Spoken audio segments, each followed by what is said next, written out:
In 2024, I'm pleased to announce that KwaZulu-Natal achieved the highest number of bachelor passes with over 84,000.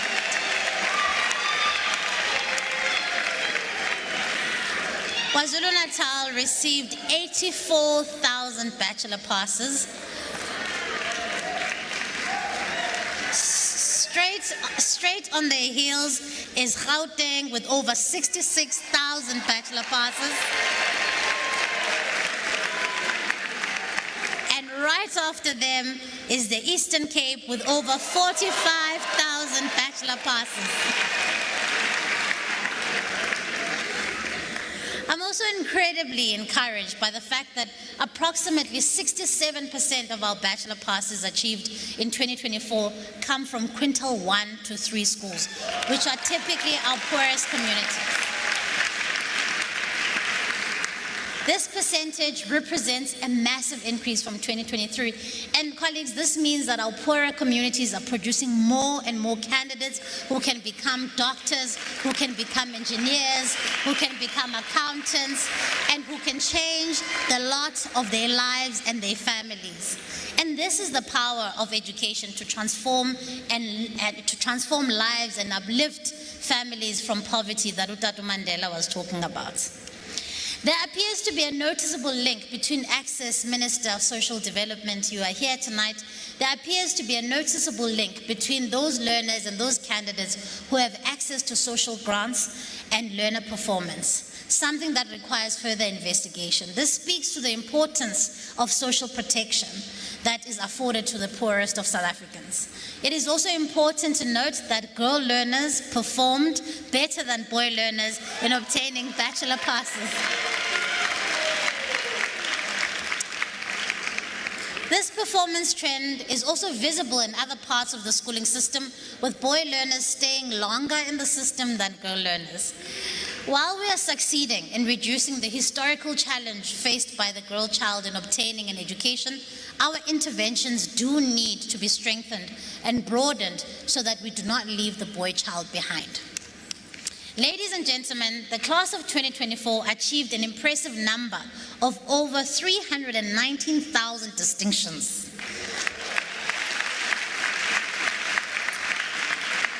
This represents a massive increase from last year, and some of these increases were seen in key subjects, including maths. I'm also pleased to report, and congratulations to all the MECs, I'm also pleased to report that every province has increased the number of distinctions received in 2023. KwaZulu-Natal was once more top performing province in terms of percentage of candidates obtaining distinctions. Coming second was the Western Cape in the most number of learners receiving distinctions, followed by our host province, Gauteng. Notable progress was made by Mpumalanga and Limpopo in this regard, where we saw improvements from 2023. Maths and science are gateway subjects that are essential for South Africa's economic development, and in 2024, 69% of learners passed maths, which is a massive increase from last year in 2023. However, physical sciences, whilst 75% of learners have passed, has seen a slight decrease from the last year. And so while the number and percentage of learners achieving distinctions in maths has increased in 2024 from 2023, the number and percentage of learners receiving distinctions in physical sciences has dropped. The improvement in performance in maths is encouraging. However, the decreasing participation rates in these key subjects and the decrease in performance in physical science highlights an urgent need to improve foundational literacy and numeracy to ensure that our schooling system produces learners who are confident enough and capable enough to choose and excel in maths and science throughout their schooling career. Ladies and gentlemen, I'm also pleased to note that in 2024, we saw more of our high schools achieving a pass rate in the NSC exams that between 80% and 100%. Last year, the number of high schools achieving this was approximately 4,400, and this year, 5,300 of our schools are in the 80 to 100% benchmark. And this is significant because this represents 78% of our high schools, which are achieving between 80 and 100% pass mark. It is also important to note that the number of underperforming schools has decreased. This is thanks to intensified interventions undertaken by the DBE, by the provincial education departments, and the district teams to support schools in distress. Ladies and gentlemen, while the matric pass rate does not on its own tell us about the quality of education outcomes in our system, it is an important indicator for progress. To pass the NSC, learners are not only required to simply get 30% across all subjects, which is often misconceived to be the only requirement. Instead, they are required to get at least 40% in their home language and 2 other subjects, at least 30% in 3 other subjects, and must pass 6 of their 7 subjects. And so, ladies and gentlemen, I'm proud to announce that in 2024, over 615,000 learners passed the NSC exam more than any other time in our history.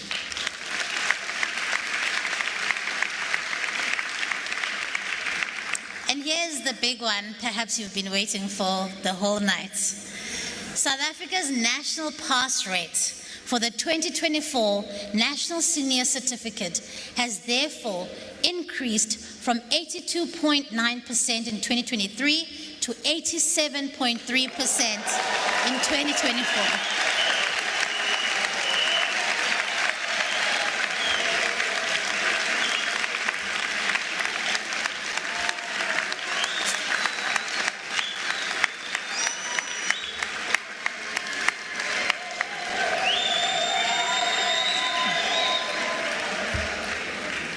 This is the highest matric pass rate in the history of our country and should be a moment of great pride and celebration for us all.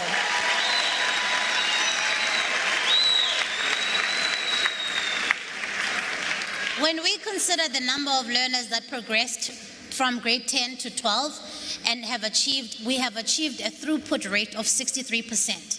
This is in line with other middle-income countries, and as I have indicated, there are many factors that impact on this rate, including, for example, subject changes, shifts to part-time candidature, and movements to TVET colleges. At a provincial level, I'm pleased to announce that every province improved on its performance from 2023, and listen to this, every province has achieved above 84% pass rate.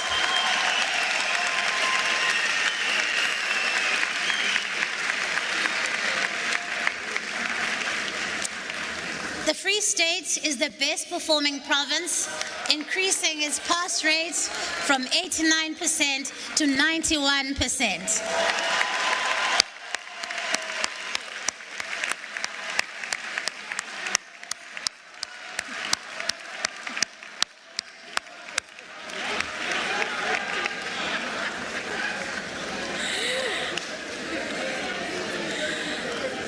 Let's settle down. There's plenty of time to celebrate afterwards.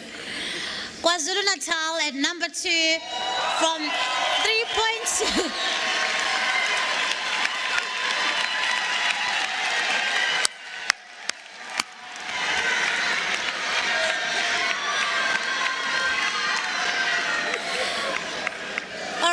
KwaZulu-Natal has obtained 89.5% matric pass rates.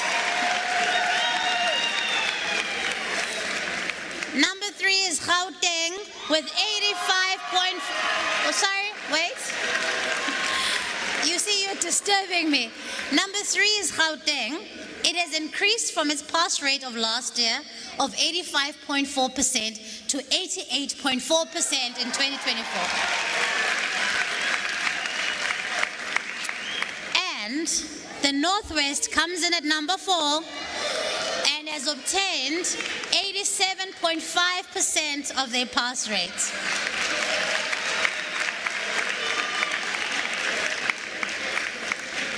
Next is the Western Cape, which comes in at 86.6%, an increase of 5% from the last year. The following 3 provinces have all received a rounded off pass rate of 85%. However, they are ranked according to the highest raw percentage points achieved.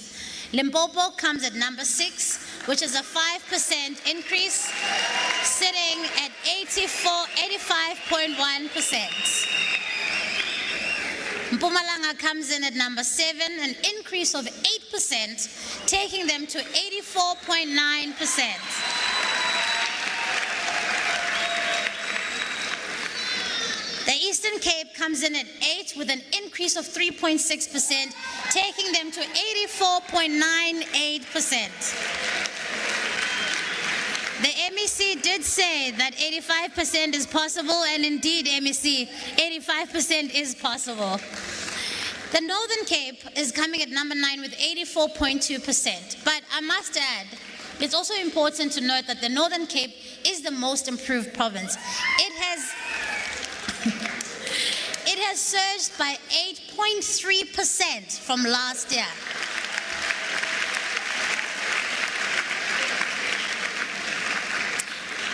No-fee schools improved their pass rate from 81% last year to 85.8% in 2024. This too, guests and colleagues and ladies and gentlemen, is another sign that our schooling system is maturing. Our education districts have also made us very proud, and that's why we've got our district directors here in the room today, by improving on their performance from last year. Johannesburg West is the top performing education district with the pass rates. You won't hear the pass rates. Johannesburg West has received 97% pass rates.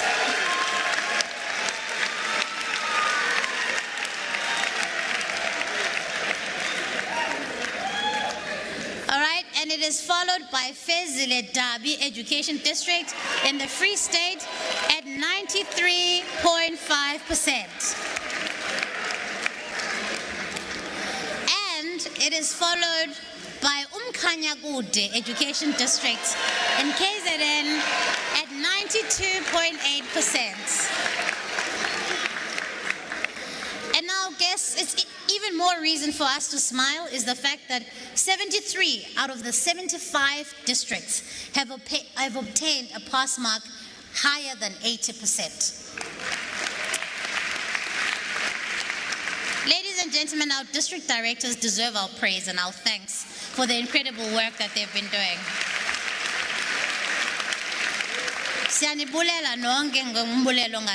You've played and continue to play a critical role in driving excellence in your respective districts. I must also single out the DG who's behind me, who has visited every single one of these districts to make sure that he's given them the support that they need. Mr. Mweli, your incredible efforts, sir, have not gone unnoticed. This indicates that our education system as a whole is moving in the right direction. Learners from quintiles 1 to 3 schools, which typically serve our poorest communities, have made significant gains, reflecting the success of initiatives such as the National School Nutrition Program, extra tuition support during school holidays. However, the performance gaps between the quintiles still remains a concern, and we must redouble our efforts to close it. Ladies and gentlemen, the class of 2024 has excelled against the odds. These young men and women are a source of inspiration to us, proving that excellence is possible regardless of circumstance. A special congratulations to our top achievers who join us here tonight. From rural schools and under-resourced areas, they exemplify this transformative power of education. These young Proteas continue to blossom and bloom in spite of the adversity they face. While we have many reasons to applaud and celebrate this evening, tomorrow we must look to the future with clarity and resolve. And there's an urgent and substantial work to be done to improve the quality of education outcomes that our schooling must achieve. As I noted during the release of the international benchmarking studies and our diagnostic reports last month, systematic improvements are required for long-term investment and planning. And I must share these with you briefly. Our strategy to reorientate the basic education sector towards foundational learning will strengthen our schooling system. Research consistently shows that investment in early learning yields the highest returns in terms of education outcomes. By prioritizing foundational literacy and numeracy in the early years, we will lay the groundwork for stronger performance in grade 4, in grade 10, and in grade 12. Program Director, I would like to conclude by sharing the following. As we chart the path forward in this regard, I've committed the Department of Basic Education and I to the following priorities as we are approaching the 2025 academic year. Number one, expanding access to quality early child development. Universal access to quality ECD remains a central goal. We will continue with our mass registration to formalize ECD programs.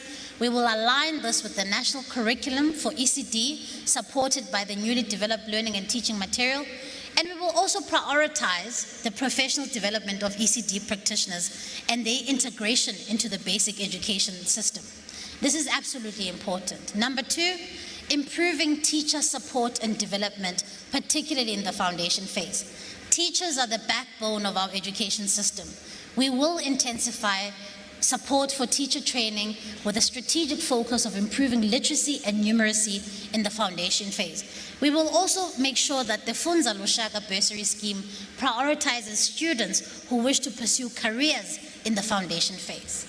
Number three, improving the post-provisioning of foundation phase. In 2025, we will be reviewing the post-provisioning norms as a matter of urgency to account, because these account for the drive to achieve universal access to quality in grade R and our strategic focus on improving reading and calculating in the foundation phase.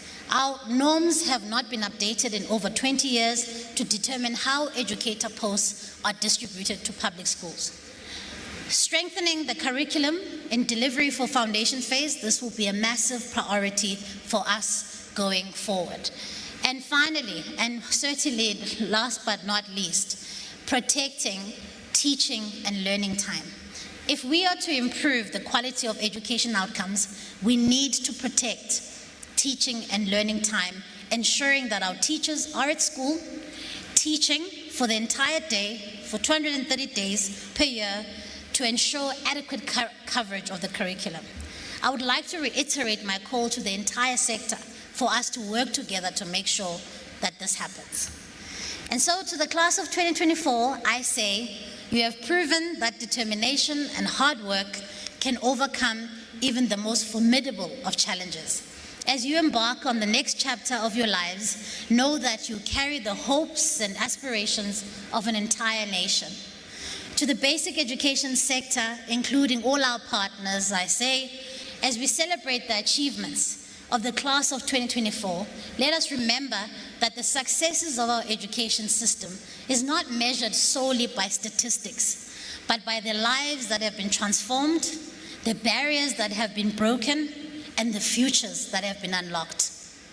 To the people of South Africa, I say, let us recommit ourselves to working together to build a schooling system that leaves no learner behind and ensures that every child in South Africa has the opportunity to reach their full potential. I thank you.